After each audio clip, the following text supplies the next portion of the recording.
The VO Meter, measuring your voiceover progress. Whether you're a veteran voice actor, just starting out, or don't even know how to set a level, we're here to help you avoid the pitfalls along your voiceover path to success.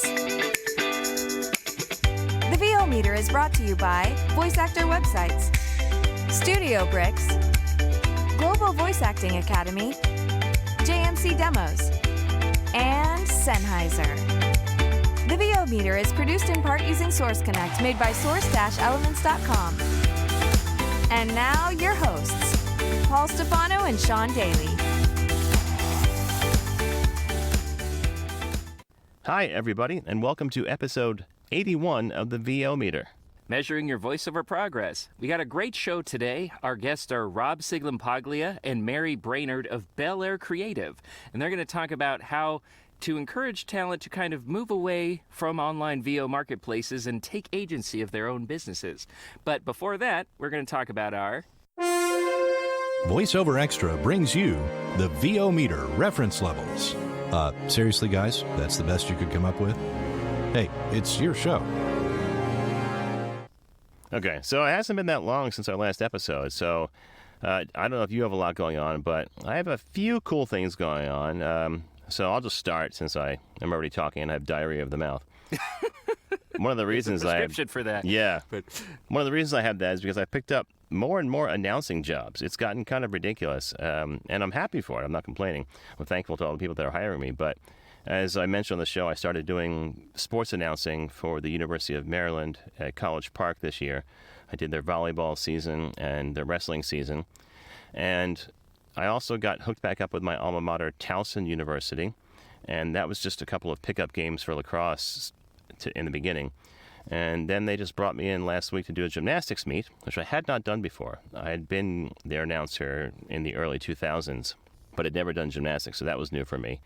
And a really interesting thing going on there, because the way a gymnastics meet goes, at least when there's multiple teams, all the events are going on at once. So this is what's called a quad meet, where there's 4 different universities at once, and they all go to a different piece of equipment or the floor exercise in a gymnastics auditorium, and it's all going on at the same time. So I kind of forgot about this. I kind of knew it in the back of my head from watching the Olympics, but as an announcer, you have to announce each person starting on each piece of equipment or apparatus as it's going on. So it's like, okay, for the University of Maryland, on bars is so-and-so. Now on floor exercise from George Washington is so-and-so. And from Towson University, on the uneven bars or on the balance beam is this person. So needless to say, first one, I was completely overwhelmed. My head was spinning, and I missed almost every first event. I was like, oh my God, it's happening right now? Oh no, I missed everything. So I had to kind of settle down, and for the first couple rotations, I just announced the home team, in this case, which was Towson. And it was odd because Towson was playing Maryland, the 2 schools I work for. But I decided to stick with the home team and announce those for the first couple of rotations. And then I finally got into it and was able to follow it a little bit more. But man, was that confusing. yeah, man, you're giving me nightmares of my old college days trying out color commentary for basketball. I was just like, so far behind the action. Yeah, I did that in high school, and it was a similar experience where I was completely lost. And it's, but it sounds like you found your footing, and hopefully they hired you back. So yeah, well, congrats. True to form, I didn't get fired somehow, and they asked me to do a baseball game just yesterday. So I went back to Towson University and announced their baseball game against Niagara, and I didn't tell them this, but I'd never done a baseball game live before. I know the game very well. I was a high school player. I've been coaching youth teams for about 10 years. And I watched the game all the time, and I used to work for a Major League Baseball team in the Baltimore Orioles. So I know the game, and I was able to jump right in and do everything I had to do. But technically, it was my first time announcing a professional baseball game. So I did that yesterday. Maryland asked me to do a baseball game for them last Sunday, did that. And then I'm doing softball for the first time in a tournament this weekend at Maryland with 4 different teams there. So, and there's one more. Another local university just found me somehow. I don't even know how. Maybe from some of my Instagram or Facebook posts. I got a message on Facebook Wednesday night of 2 weeks ago, I think, 12:30 a.m. So technically, I guess Thursday morning. And somebody said, I work for Stevenson University. We need a volleyball announcer. At first, I was thinking, it's not even volleyball season, but he meant men. I guess the men's season is in the spring. Just found this out by virtue of getting this job. So he asked me to do a university called Stevenson University, which is a Division III program just outside of Baltimore near my house. So I did one of their volleyball games, and I'm doing the next one next Wednesday. So suddenly I'm working for a million different schools, and it's kind of cool because it's something I've talked about how much I like doing. I think I mentioned how I missed doing it when we had our episode of PA announcers, where there was people from all over the country doing various events, college, pros, NASCAR. I was that time sort of retired from announcing, and I really did miss it. So I'm having a blast getting back into it, but at this point, almost full time. Oh, that's great. I mean, it seems like a good niche for you. It actually remind me a bit of like John Irwin and Remember the Titans, that kind of sound. And I just know how interested you are, and you've kind of dabbled in it over the years. I'm great that it's like actually speeding up with some more work for you. Yeah, and it kind of keeps you young, right? So I'm pretty much an old man at this point. I'm almost 50. I just turned 48, and I was in the press box yesterday with the old sports information director from the school who was coming back to help in like a emergency situation. He's even older than me. I think he's in his 60s. And everyone else around us is 20 or younger, or 21 or younger. So it keeps you young because you have to keep up with all the cool songs that they're playing and know who they are. You have to keep up with the lingo. And I mentioned at one point, geez, we have all the old dinosaurs in the booth today because the two of us that had been there for a while were stuck out like a sore thumb. But it is cool to get on campus and see the youths of tomorrow. Well, you talked about it a little bit. What's it like or announcing for sports that you're less familiar with, like the softball and the gymnastics? It takes some research, honestly, and I hadn't really considered this, but wrestling especially, I had to do a lot of research to figure out, first of all, how the scoring went, how you're supposed to announce it, when you're supposed to announce it, how you figure out what's happening on the mat. So it took me a good 2 or 3 matches to really understand it completely, and then I got it down. Gymnastics, I know gymnastics from watching it. I've watched it all my life. My mom's a big Olympics fan, so I've always watched the Olympic gymnastics. And then the team at Towson, where I went to school, is very good. They've always been good. So we used to go and watch their meets when I was an undergrad, too. So I do know that one a little bit, and I don't have to announce much other than the scoring and who's doing what event. So that one wasn't as hard. But just like any other genre you're working in, it takes research, and you have to come prepared. So by the time I'm done, and I feel bad because I'm wasting a lot of paper and killing a lot of trees, but by the time I'm done doing any event, I have paper everywhere because I have a lineup, I have changes to the roster, I have pronunciation guides from the media department on how to say everybody's name and the coaches' names, I have their past records and performances, because often you'll announce what's happened in the previous season. So let's say you're doing hockey. You usually announce a goal and then what goal that is for the season. So you say, Smith scores a goal, his 5th of the season, or you'll say his 2nd today, his 17th of the season. So you have to have all the information handy and be able to regurgitate it quickly on the fly as it's happening. So it does take a lot of research. Man, that's nuts. Well, hopefully it keeps on leading on to bigger and better things. Yeah, so that's taking up a lot of my time, as you can tell. As far as other voiceover stuff, I'm doing some jobs here and there. Nothing that's really that exciting to talk about, except for one thing. It's another first, I guess. I did a full IVR menu for a company, which I've never really done before. I've done here and there just school closing announcements like we're closed for the day because of inclement weather, or I've done one greeting for a store and say, hi, you've reached Bob's hardware store. Please leave a message. I've done that. But I did my first whole menu system of an IVR for a store last week. It was for a kosher deli in New York, which was interesting too because there's some pronunciation issues I had to work out with some Hebrew names and words. So I did all that, and that was kind of fun because, like I said, I'd never done it before. So I was doing each prompt all the way through, like 6 to 7 pages of prompts I had to do. And I imagine there'll be a repeat client because those things will change as the store hours and departments change. So that was pretty cool. Yeah, that's awesome. 2 new genres for you. And for those of, if you've listened to this many episodes of the podcast, you probably know that IVR is interactive voice response, or it's also called telephony or on-hold messaging. So phone prompts, basically. Anytime that you get a recorded greeting or an option menu or something like that. And as Paul said, these can be lucrative long-term clients because they often need to make new renditions of their messages, quarterly or even more often than that. Yeah, especially for for places that celebrate holidays. Like for our Jewish friends, today is Purim that we're recording this on, so happy Purim. So you might do an announcement that says we're closed on Purim, and then you might do we're closed on Easter, or we're operating this many hours on Christmas, whatever the occasion may be. Usually get repeat business as those things change. Very cool. Anything else? I think that's all the news that's fit to print. What's happening in your world? Not too much stuff. It's funny that you talked about keeping you young, because honestly, I feel like I'm 30 going on 60. But I don't know. I've been dealing with the dreaded burnout a little bit recently, I think. I injured my wrist about a month ago, trying to play some songs on bass that were a little bit beyond my ability, apparently. And so it's those dang chords when you have to hold down multiple strings. My wrist, I've battered my joints a lot over the years, and they did not enjoy that. So it's about a month into it, and it's finally... like, I can do computer work again, but there was a time where it was frustrating.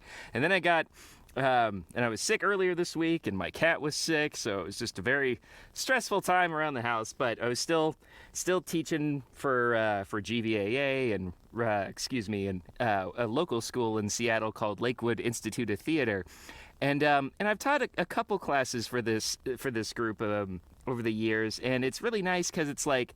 It's a local theater school, and they have classes for like high school to seniors, and people are taking it for different reasons. Like a lot of them just want to explore voice acting. Some of it are looking as just a hobby to occupy their time, or just to improve their acting. But all of these students have some level of of acting experience. So. And it was nuts because it's like there were some younger students in there, like 13 and 17-year-olds.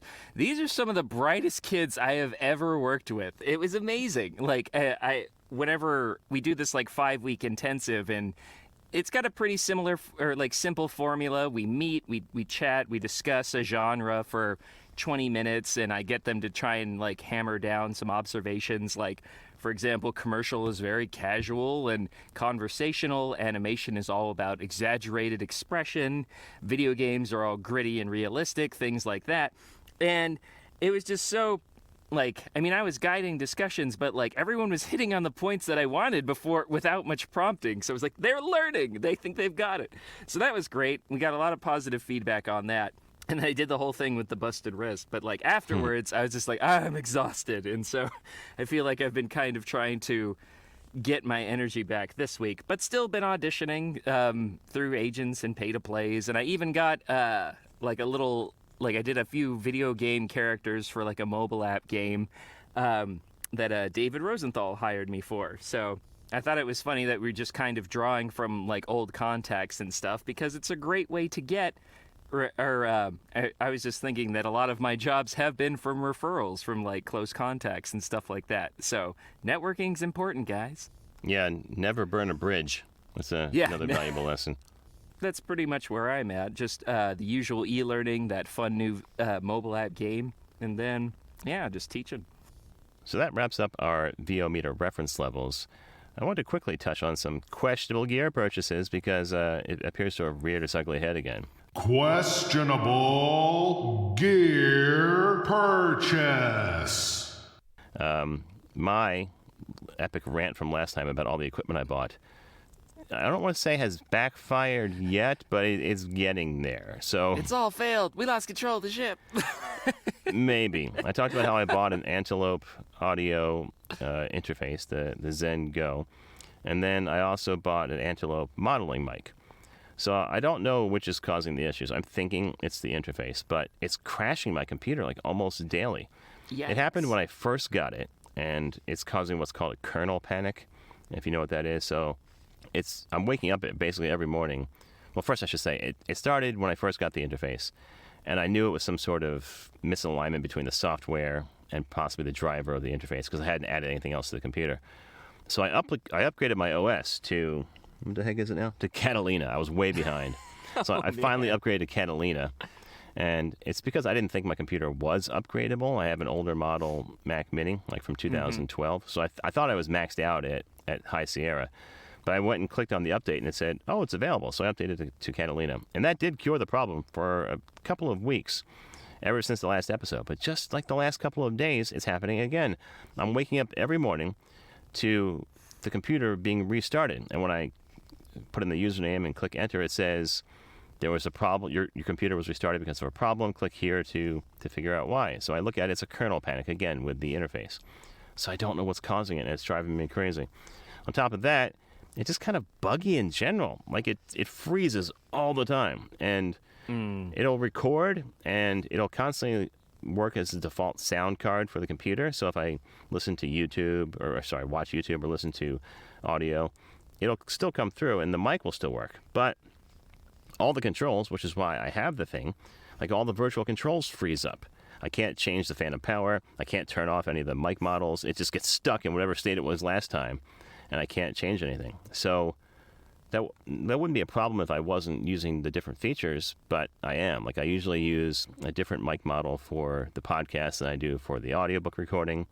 I run a gate in the background sometimes on the audiobook recording just to get out some of the crud that's there when I'm recording for over an hour. But I can't change any of that when the thing freezes. So it's kind of a pain in the butt, and I'm thinking about just punting on the whole concept because it's gotten so frustrating. Yeah, and from what we've heard about like the support, it could be weeks before you get it back, and since you got such a good deal on it, you might not be able to, it might just not be worth paying what it would cost to repair it. Yeah, I don't think any of it's covered under warranty. It's a shame because when it works, it's really cool. I mean, I gushed about it the last episode, and I still do really like those features. Like just yesterday, my daughter wanted to record something for school for her theater project, so she was using the booth. And I made sure to change the microphone. That was something that would suit her voice better. So I changed it to the U87 clone, and that works well for her, but it doesn't work so well for me. And I like being able to do those things. It's the whole reason I have the software and the interface to begin with, because it does offer those cool features. But if it's going to crash daily, it's really not worth it. I didn't have any of these problems with my Yamaha interface. It was just there. Every day I turned it on. The mic worked. The interface worked. No problems with the computer. And I think for the most part, it should be that way. Yeah, so thank you for being our guinea pig and reminding us valuable lessons about reliability in our gear. Yeah, so maybe I'll end up buying another Apollo. Next week, Paul goes all out, gets an Apollo and a Townsend Sphere.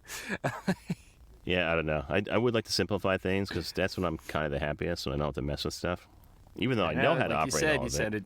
You sounded awfully happy being able to fiddle. Yeah, it's true. We'll see. I'm going to persevere for a little while. I actually have to finish an audiobook I started with this piece of equipment. I can't change it. So once I'm done that, I'll reevaluate in a week or two. Gotcha. Hopefully it lasts for the audiobook. Sorry about the troubles. Let's see. Well, I'm boring. I haven't really bought anything, although I've really wanted to. It's the problem when you get mics in the setup that you're happy with. But let's see. I mean, there's always new gear to buy. Like, there's plenty of things I'd like to try out, like some of the new interfaces from Universal Audio, or some microphones like the Rode NTG5 and the Austrian Audio OC18. Who knows? I might just bring them in the studio just for the podcast so people can hear the difference and help me make a choice on which ones I should keep. But one thing I'm really excited about is that Apple just had their March event where they released a couple of new products. And one thing that was really appealing to folks is the new Mac Studio, which is kind of like two Mac Minis welded together with a much more powerful M1 Max and the new M1 Ultra chip, which is actually two M1 Max chips fused together with their new Ultra Fusion technique. So a lot of people were very reticent about jumping into Apple Silicon and using it for more professional applications. For example, people using like the souped up Intel Mac Mini, for example, or the 27-inch iMac or the iMac Pro or the Mac Pro, those higher end models that Mac used to offer. And they were just kind of holding out. They're like, oh, these M1 Silicons are great, but they're not as powerful as what I'm used to. So they were holding out for more professional machines. Well, now you've got something with all the ports you could possibly need. It's like the base model has got like 2 USB-C ports and an SD card up in front, 4 Thunderbolt/USB-C ports on the back, 2 USB-A ports, 10 gigabit internet. Like so many, like it's very future proofed. And if you're someone who's using a Mac Mini and you are debating between getting a dock or just upgrading the model, I think you'd be much happier with something like this. It is pricey. Like, the base one is like $2,000 to start. Wow. But yeah, it's a little bit. I was kind of hoping it'd be closer to $1,500. But you're getting a lot of power for that price, and you don't need to make too many additional upgrades. Like, it comes with 32 gigabytes of RAM and 512 gigabyte storage to start. That's the only area I'd really, for the majority of people, I'd focus on is either bringing that up to 1 or 2 terabytes of internal storage. Because if this is going to be your desktop for like the next 5 or 7 years, trust me, like, eventually you're going to reach that threshold of storage. One other thing that I was cool about, or really excited about at first, was like the new M1 iPad Air. Now, first off, iPads are totally a luxury and not a necessity for a VO studio, but they can be useful for script reading, for making notes, lots of different things like that. But the iPad Air is kind of in this weird position where it's like, for just a little bit more, you can get the iPad Pro with a lot of quality of life features. And honestly, the base that it starts at, it's like $600 for 64 gigabytes of storage. That is not enough in 2022, in my opinion. To be honest, I don't think 128 is enough. So if you're looking at these devices, I'd really recommend at least 256. And depending on what your budget is, you might be satisfied with just the base iPad model. They're all pretty dang good right now. So if that's one area that you're looking to be more budget-minded, that's what I'd suggest. But anyways, so really excited about the Mac Studio. I'm probably going to pick up a 32 gigabyte, 1 terabyte version at some point, because I love my M1 Mac Mini, but it was kind of like I bought less than I thought I would need because I was curious. I wanted to experiment. And if you don't know this, you can actually get a higher return on your trade-in if you go with the base model. You tend to lose a lot more of the value if the more upgrades like storage and RAM and stuff like that, because most people don't want to spend that money. But anyways, sorry, getting over caffeinated and excited about gear. So I haven't bit the bullet yet, but I will soon. I just want to wait for a few more reviews to trickle in. I also don't want to upgrade my operating system to Monterey until I'm sure that Source Connect, their queue manager, works and everyone else is happy with it. So again, as exciting as these new developments are, I'd wait for a few more reviews to trickle in. And if you can't spend $2,000 on a device like the Mac Mini, the MacBook Air, they're incredible devices. I've used them both for the last 2 years, and they are definitely great for the majority of voice talent in a personal studio. I just like to upgrade. Yeah, one thing I want to note about storage on the iPad, I actually use an iPad that only has 128 gigabytes in the studio to read off of. And I'm looking at the storage now. I've only used 18.8 gigabytes. So that's awesome. So how long have you had that one? So I've had about a year. I don't really use it for anything, though, other than reading scripts. Like, I don't want it to have anything else on it because it'll get bogged down and then it'll distract me. So I have all notifications turned off. I don't have any files downloaded onto it. The only thing I do is when I get a script, I'll email it to myself and read it from here. And then oftentimes I'll delete it when I'm done. So that's why there's nothing on here at all. So thank you for playing devil's advocate. I will say you can get by with that little store, especially if the majority of your if you take advantage of cloud services like iCloud and Dropbox or whatever. Or if you just don't put anything on it. Like, I have literally no pictures, no contacts. That's my problem, though, is that I've got it connected to my iCloud account, and I do take pictures and little videos that I send to my fiance on it pretty often. And I've had this for years, so it's kind of like transferred my previous audio files. I used to use it a lot for before I got a quiet computer as a way to record silently. So I'd use the script I'd use it as a script reader, but I'd also have my interface connected to it as well. And so it's a little risky because the only indicator that you got that you're recording is just a little red flashing banner at the top. So sometimes you might want to check if you're overmodulating and stuff like that. But at the time, being in super humid Nagasaki, when it would just make my MacBook Pro fan go off like a jet engine, it was a quiet solution until I was able to upgrade my laptop. So that wraps up this episode's questionable gear purchase. We'll get to our interview with Rob and Mary in a minute, but before that, some words from our sponsors. Walgreens. Because it's flu season, and you live in a place with doorknobs and handrails and, people. We tried booking a vacation rental on one of those other websites. They don't always tell you everything. The stars take it to the red carpet. We are back live from the red carpet. California leads the way for change in America, and so does Kamala Harris. Rated M for mature. Claire Redfield. And who exactly are you? So, yeah, what hashtag should I use to describe a grown man in a tuxedo wrestling a goat? Prior to 1933, many of them belonged to a variety of political parties that were now outlawed in Germany. This is the story of how Q got curly. Quinn was crazy about curls. Curly fries, curly straws, curly-haired dogs. Hey, Jay Michael here. Thanks for listening to the VO Meter podcast. It's one of my favorites. If you're looking for a great demo like the ones you just heard, check out jmcdemos.com for more information.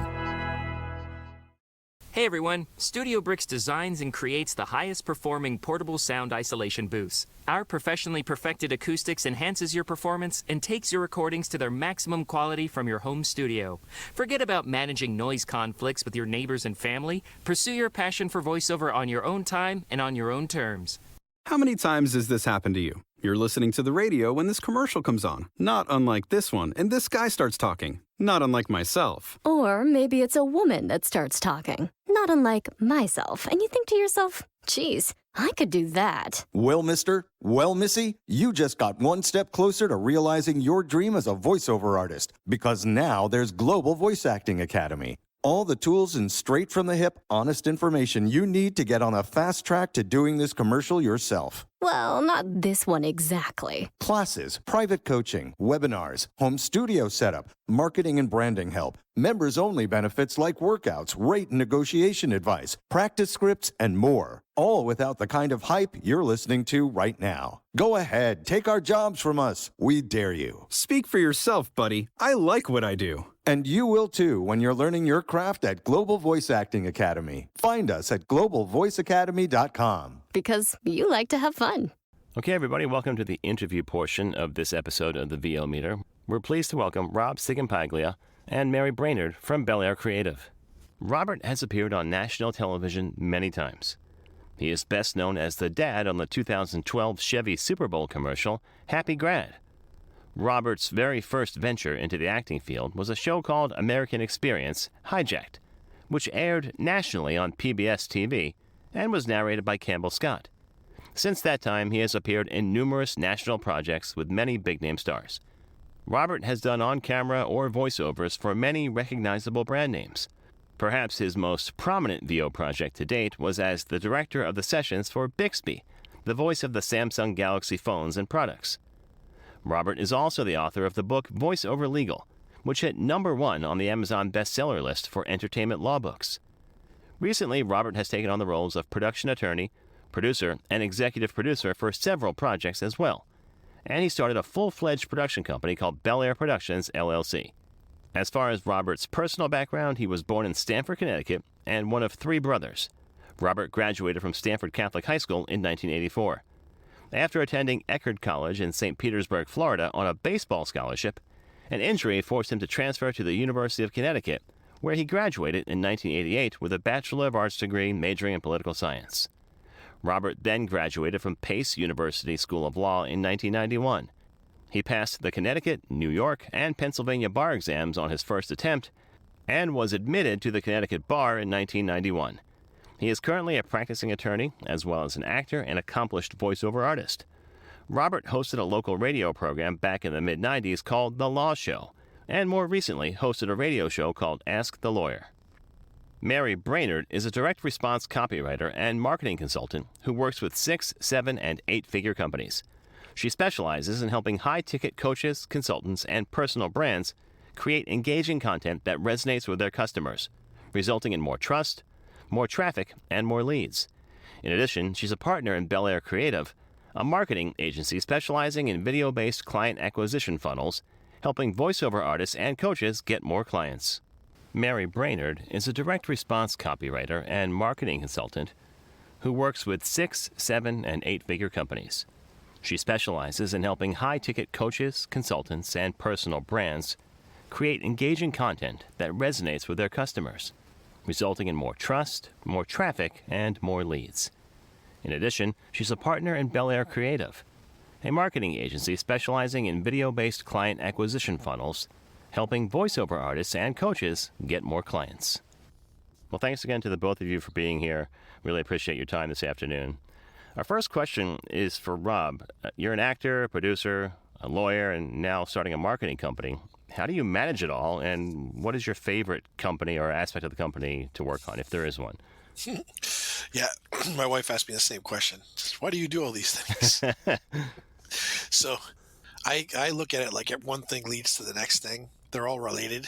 So I don't, I don't try to open up a pizza parlor or anything like that, because that's outside my knowledge. But all these other things they're all related. So managing the time, that's another question. And that's what I do is I just kind of prioritize things to manage the time. I hire VAs when necessary, or get other assistance when necessary.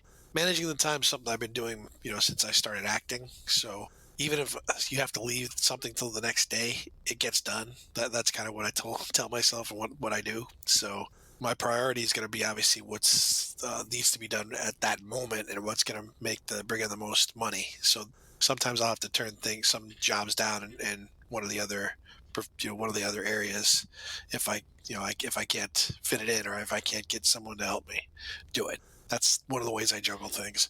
And what's my favorite? I like all of it. Otherwise, I wouldn't do all of it. I love acting. I love doing voiceovers. I love producing. The other thing is I can now lawyer where I want to. That helps a lot too. I don't have to. A lot of lawyers take cases to pay their bills. Not that they necessarily want to take the case. So I'm fortunate enough where I don't have to do that. I can be selective with my cases. So that helps with the time management. And the marketing company, it's a great new startup that I love doing. Again, it's things that I've done in my other businesses that I'm taking over now and showing other people how to do these things marketing wise. So it's all interrelated, and it's all stuff that I love. So you view them as sort of a natural extension of what you already do. Exactly.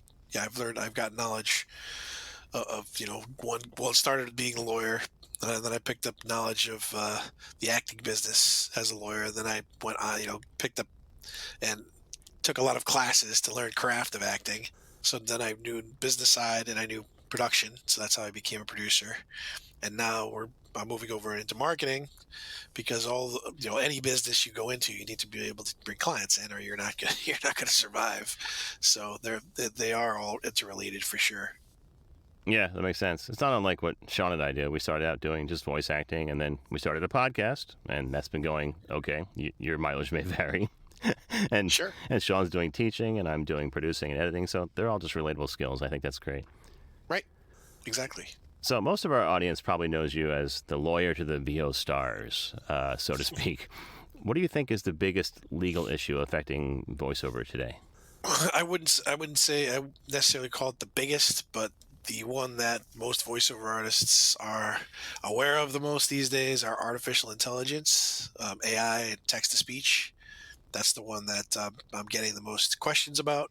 I mean, that is a potential issue for voiceover, because if a talent is not careful with how they're making sure that their files are being used as they send them in, the recordings may be used in the future for text-to-speech or artificial intelligence. So that's something a voiceover artist needs to be aware of now. And there is a lot of legislation that is being proposed in pretty much every state and at the federal level to protect not just voiceover artists, but everybody from their voice print. So that's I would say that's the most prevalent legal issue today. Do you think everybody should be concerned, or do you think it's more being cautious and being prepared for what's to come? Everyone should be concerned. It's not just people that are doing AI jobs, because when people are doing AI jobs, so they're being hired to do a text to speech or artificial intelligence voice. First of all, there's different types of jobs. There's different camps. So some of those companies will want you to record a bunch of sentences or a bunch of lines, and then they're going to keep everything on the back end. They're going to have ownership of the recordings. They're going to have ownership of the synthetic voice that it creates. They're going to be able to sell those files to third parties, and you lose complete control. Other of the companies are letting the voice talent have more control, so they'll keep ownership of their synthetic voices, and they'll get paid some kind of residual for usage of the synthetic voice, their cloned voice. But then there's technology which scares me, that you don't have to get hired to do an artificial intelligence job or a text-to-speech job, because when you get hired, at least you can create a contract. The technology exists where your podcast right here is at risk, because the technology exists where someone can just go onto this podcast, download your voice print, download your files, and then they can create a synthetic voice with that. So that's what's concerning to me, is when I send in an audition or when I send in a job, that it's not going to go beyond that point. It's not going to be used for a bank to make a synthetic voice of me. So that's the concerning part. Yeah, a recent pop culture reference was the Boba Fett show. I don't know if you saw that, but they actually admitted that they created a voice for Luke Skywalker using all old recordings of Mark Hamill, including some audiobooks he did. Now, he signed off on it in this case, but he never actually came into a studio to create a voice for an entire episode of a show, and that scared me when I heard that. Right. Yeah, and they did that with Val Kilmer's voice. They took all his old films, and now he has throat cancer, so he can't speak. So they took all his old films and built an AI voice for him of his actual voice based on past recordings. There was a documentary too. What was the documentary where that happened? Where they for Anthony Bourdain, they did that. Yes, yes, exactly. Anthony Bourdain, where they took they pieced his voice together too. So that's the technology that we, and that this is it's really just the beginning of the technology. So as it progresses and it gets better, it's more concerning for everybody. So yeah, I would agree. So what are some things people can do now to protect themselves? You just really have to make sure that in your contracts you state the usage. That's going to be, if they're going to take copyright, which a lot of voiceover clients take copyright ownership of the files. You just have to make sure that you spell out that they're not going to use it anywhere else except for whatever you agree to as far as usage goes, so that you can have some kind of remedy to go into court if something happened. That's really all you can do at this point until legislation is, or lobby your legislature, because like I said, there's legislation that's being introduced at the federal level and at every single state to not only protect voiceover artists, but think about it too. If somebody can take your voice print, they can go to your bank and get into your account potentially. So there's a lot of things that can happen that are bad that the government is trying to protect. So or even speak out at the local level, take your voice and show it to the school board. There's a deep fake I saw recently. I think it was on Extra, where some parent took a fake video of a daughter vaping, and her daughter's friend vaping, and took it to the school board and said, "This is my daughter's friend. She needs to be kicked off the cheerleading squad." And it turned out it was a complete deep fake where none of that happened, and the woman had created it off of a cell phone recording. There you go. I mean, that's all that stuff can. Yeah, I mean, those are all the kind of things that can happen. Just on social media too. Like, think about it. If someone wanted to make a politician, well, I guess politicians look bad anyway, but wanted to make a politician look bad, say something they never said, they could easily paste something together from all the recordings that exist out there and make them sound bad, but they can do it to the ordinary citizen as well. So make you look like that you're discriminatory or racist or whatever they want to do. So it's scary. Yeah, thankfully in America, you apparently can say whatever you want, good or bad, and nobody really cares anymore, based on the political climate the last couple of years. Sure, no one cares. That's anyway, moving on. So aside from AI, what are some other ways voice actors get themselves in trouble with regard to legal issues? and maybe ways you've helped some voice actors without naming names. There's lots of ways that voice actors get in trouble. They get in trouble with taxes. They get in trouble with violating NDAs, non-disclosure agreements. They'll post things up on social media that violates NDAs, gets their clients upset. They won't finish jobs on time. That's another way they get themselves in trouble. I mean, there's pretty much any business will get themselves in trouble. Voiceover artists can get themselves and have gotten themselves in trouble that way as well. They can get in trouble with their agencies if their contract says that their agent's entitled to all their fees and they're not paying their fees to them. That could be a dispute that comes up. So there's many ways that you wouldn't think of right away that where voice actors can get into trouble and do get into trouble. So what about just ways to hurt their business? Like, I can think of one that you helped me with, that I've talked about on the show, where I had my voice show up on a network television show that I was not aware was happening. And I went back and looked at the contract I signed, and it was the first couple of months of my career, and I signed away all my rights. But what are some other ways that people can damage their careers by not paying attention legally? Yeah, I mean, that happens a lot. So your situation is very common, unfortunately. I see a lot of voice actors that do a gig that's supposed to just be on the internet, and it ends up being on national TV. Yep. So the usage issues is something that's very important. I'm glad you raised it, because that's right underneath AI, I would say. That's something that voiceover artists need to be concerned about, is how their recording is going to be used. They need to be very, very, very cognizant about how their recordings are going to be used. So it goes along with AI, because you don't want them to take it and use it for an AI project, but you just don't want them to use it on national TV or someplace, or in a Siri type of voice on the iPhone. You don't want them to use it anywhere that it's not authorized. So making sure that's spelled out in the contract is really important. Yeah, absolutely. And thanks for helping with that, because, like I said, it was the first couple of months of my career, literally, and I was an idiot, and I appreciate your input, at least telling me that I didn't have a leg to stand on, but I didn't waste any time trying to sue the big network executives, and it was very helpful, so thank you. Yeah, you're welcome. Yeah, I mean, well, if you sign your rights away in perpetuity, if you give away the copyright and sign your rights in perpetuity, then that's where you get into that situation where they can do whatever they want with the file, and that's what you want to avoid. So... yeah, so word to the wise voice actors out there. So I appreciate you talking about some of the legal things that are going on in the VO world, because I know our listeners are really interested in that. But poor Mary has been here just holding her tongue all this time, and I'd love to talk more about one of the reasons you're here, to talk about Belair Creative. So Belair Creative is a new company you created. Tell us a little bit about it and how it came about and why. Well, I guess it was kind of my dad's idea, so he might be better to talk about it. I can give you the why, so that's for sure.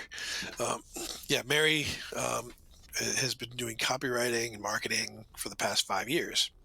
And I have my production company that was doing TV and film. And I went to her and I said that I wanted to start doing more with the production company for commercials. And she said, Dad, I hire production companies and videographers all the time for my social media campaigns that I do. And I was like, what are you talking about? So she explained to me, how she uses video and videographers in funnels. And so that was kind of, I said, wait a minute, not just funnels, but she does social media campaigns using video. So kind of like commercials on social media. So I said, hey, let's start a business. And then the other more personal side about it is I asked each one of my daughters if they were going to become lawyers so I could give them the law business when I wanted to retire, and each one of them said no, resoundingly. So I said, okay, well, this is the next best thing. We'll start up a business so that we could start it up. You could have it after I retire. So that was a more selfish reason to do it, but. So that's how Belair Creative was born, because of Mary's marketing expertise and because of my production business. Okay. And now that it's started, what are you hoping to accomplish with Belair Creative? Well, I just want to help people with their marketing because honestly, I could talk about marketing all day long, and it's just something I'm really passionate about, and I really love learning about it, and not a lot of people understand it. So I just want to help people get more clients and make the money that they want to make and live the life that they that they dream of living. I thought that voiceover artists would be perfect to help market because many voiceover artists, once they get their demo done and get their studio set up, run to the pay to plays and think that that's the way to start a business. And I mean, it is one area that you could use to get jobs, but I think that voiceover artists should direct market more like a regular traditional business. So one of the reasons why I wanted to market to voiceover artists was because of their lack of marketing. And this company, we can help, Mary and I help a voiceover artist learn how to market. And that's another, we're hoping to accomplish that, to get some kind of headway into the business where they're not so scared of marketing. Okay, well, you talked about one possible mistake voice actors make. What would you, going to the online casting sites to possibly look for jobs, what do you think is the biggest mistake new voiceovers specifically make with regard to marketing?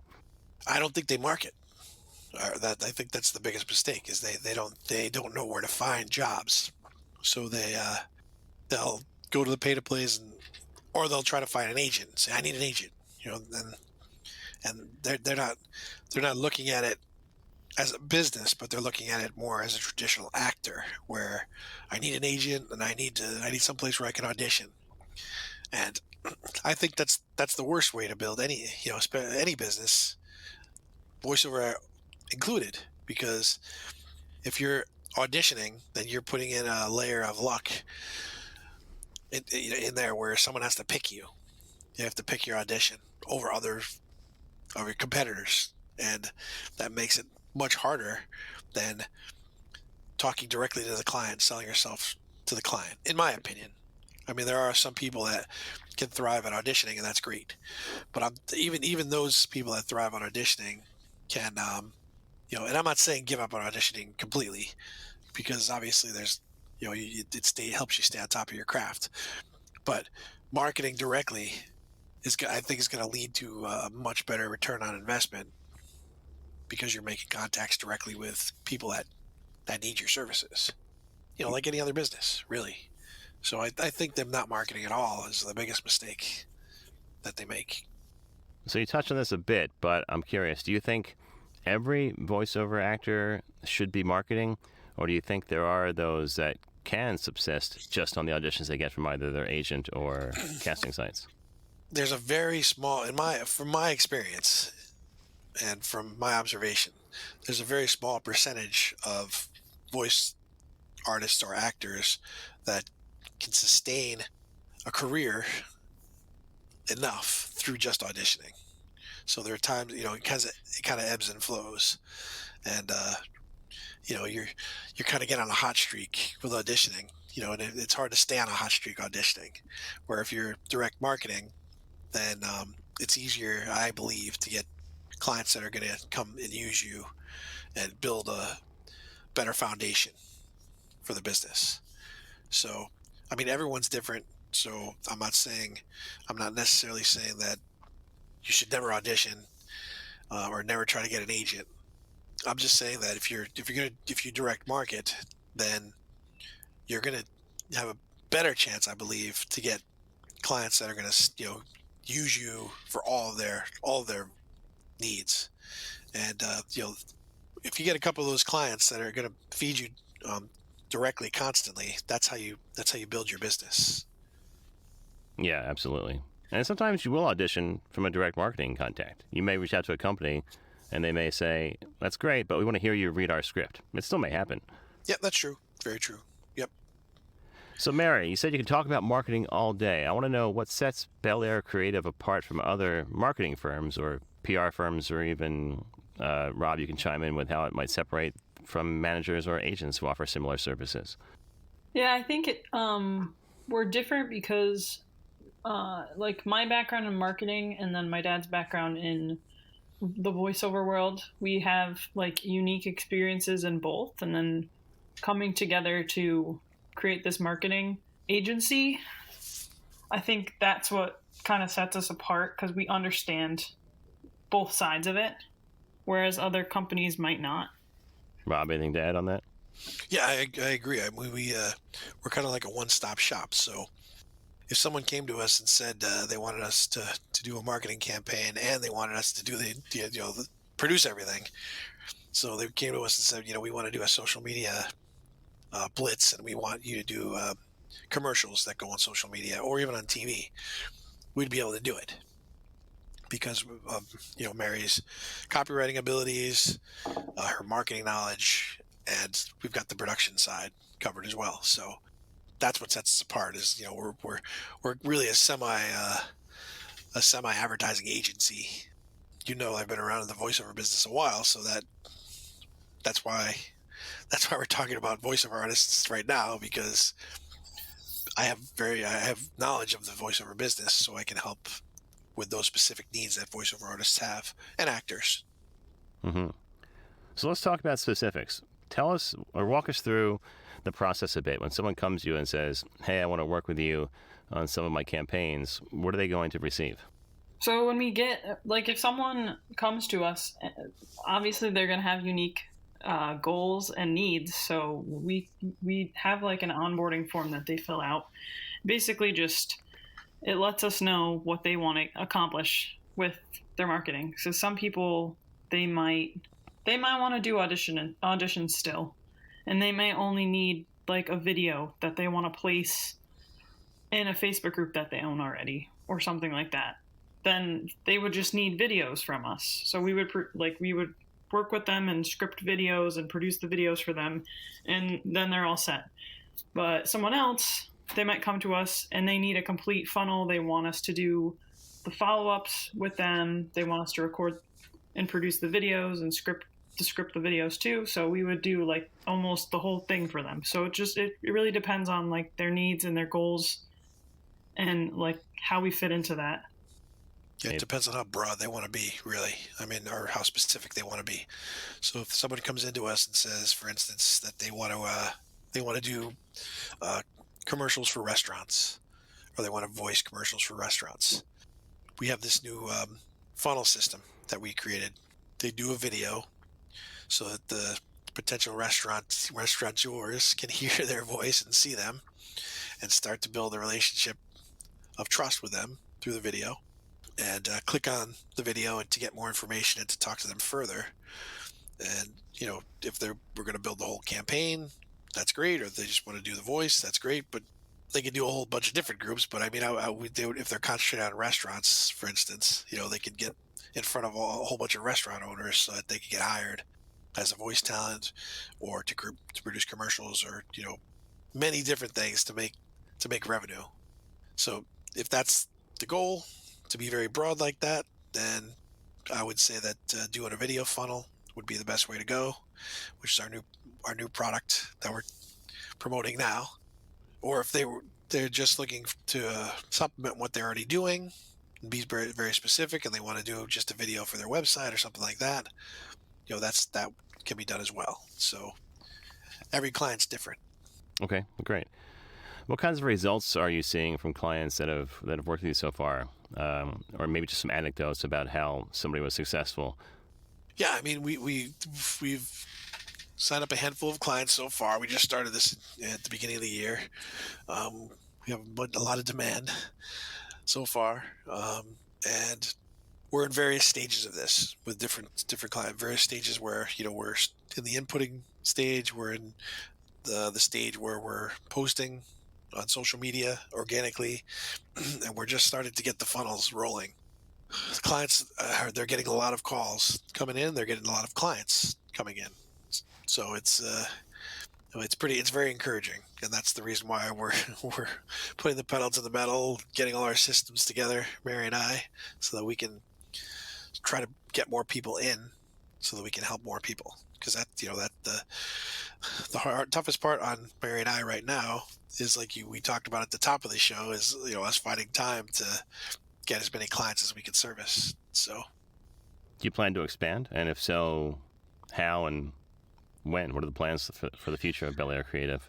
We do plan to expand. We're already in the process of looking for virtual assistants to help us out. We're probably going to get a sales staff pretty soon. So it's going well.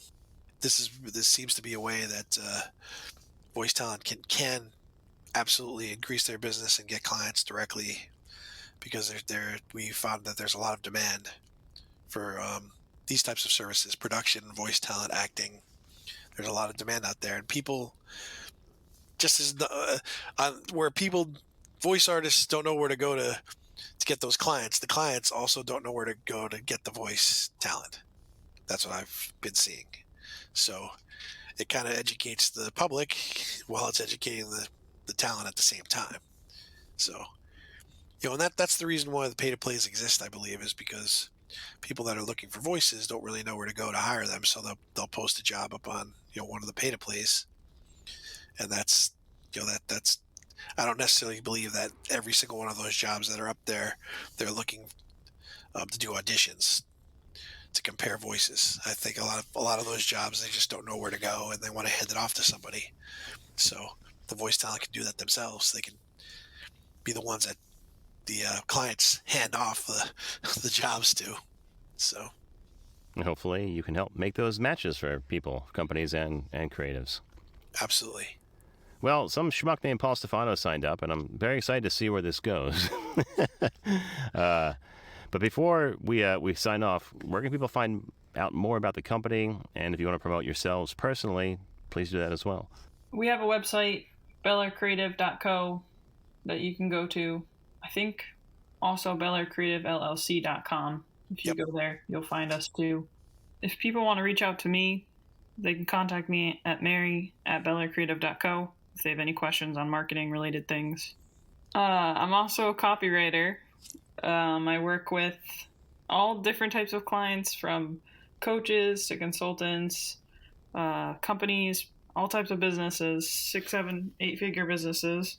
If you're looking for any marketing or copywriting help, I can definitely help in that area as well.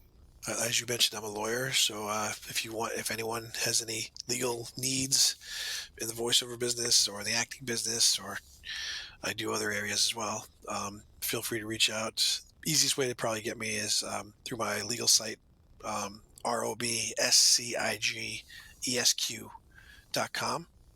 And if anyone has any films or TV projects out there that they're looking to get produced, my company's name is Belair Productions. And that's where Belair Creative came from, a little subsidy. I mean, it's a separate company, but because of my production company, Belair Productions. So feel free to reach out for that as well. All right, Rob, Mary, thanks for joining us here on the VO Meter, and I look forward to speaking with you more soon. Thank you. Thank you. As a voice talent, you have to have a website. But what a hassle getting someone to do it for you. And when they finally do, they break or don't look right on mobile devices. They're not built for marketing and SEO. They're expensive. You have limited or no control. And it takes forever to get one built and go live. So what's the best way to get you online in no time? Go to voiceactorwebsites.com. Like our name implies, voiceactorwebsites.com just does websites for voice actors. We believe in creating fast, mobile-friendly, responsive, highly functional designs that are easy to read and easy to use. You have full control. No need to hire someone every time you want to make a change. And our upfront pricing means you know exactly what your costs are ahead of time. You can get your voiceover website going for as little as $700. So if you want your voice actor website without the hassle of complexity and dealing with too many options, go to voiceactorwebsites.com, where your VO website shouldn't be a pain in the you-know-what. And we're back. First off, I just wanted to say thank you so much to Rob and Mary of Belair Creative for coming on the podcast and sharing your new service. And Rob, thank you for scaring us more about AI, or at least enlightening us on what we can do to protect ourselves, because I think that's going to be very important, if not later, then sooner. Sooner than later?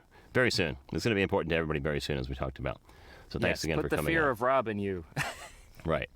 So that wraps up this episode of the VO Meter. Measuring your voiceover progress. coming up, we're efforting a roundtable with some of the online casting sites, or pay-to-plays, we talked about in the last episode. So we'll have more news on that coming soon. But until then, you'll hear us in the next one. Thanks for listening to this episode of the VO Meter. To follow along, visit us at www.vometer.com. We'd also love to hear your comments or suggestions for the show. Or if you have a questionable gear purchase, tell us all about it on our Facebook page or on Twitter at the VO Meter.